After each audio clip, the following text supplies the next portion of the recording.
Salam əziz dostlar, sizə İmam Əli əleyhissalamdan bir ibrətamiz bir kəlamı istəyirəm sizə oxuyum.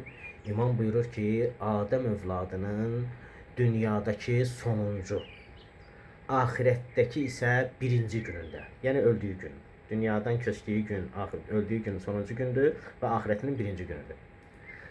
Birinci günündə onun mal dövləti, onun övladları və əməli onun gözünün önünə gələr, gözünə görünər. Mal dövlətinə tərəf dönüb deyər həmin o ölən: Allaha and olsun, mən sənə qarşı çox həris idim, mal dövlətinə deyir. Və səni qorumaqda xəsislik edirdim. Yəni səni qoruyub saxlamışam, qazanmışam səni. İndi mənim üçün nəyim var? İndi sən mənə nə verə bilərsən?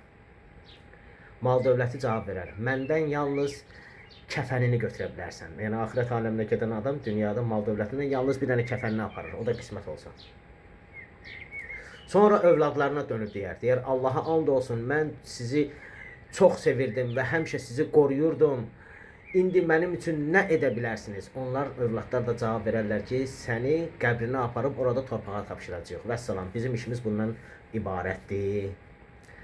Sonra əməlinə tərəf dönüb deyər: Allaha and olsun, sən mənə çox ağır gəlirdin əməlləri, yəni çox ağır gəlirdin və mən sənə qarşı rəğbətsiz idim, istəmirdim sizi bu əməlləri edeyim. İndi sən mənim üçün nə edəcəksən? Əməllərinə deyir. Nə eləyəcəksən? Əməl cavab verir: mən qəbirdə də, diriləcəyin gündə də hər ikimiz Rəbbinin huzuruna çıxarılana qədər sənin yoldaşınam. Yəni mal dövlət ölən günə qədərdir. Övladlar öləndən sonra qəbrə qədərdir səninlə. Amma sənin əməlin yalnız həm dünyada, həm qəbirdə, həm qiyamətdə, həm qiyamətdə qalxanda, məhşər günü də səninlə olacaq.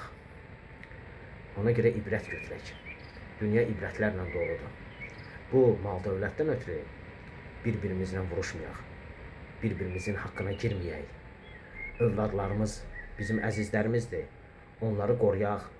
Onları hər cür fitnə fəsaddan qoruyaq ki, qiyamət günü savab əldə edək. Sağ olun.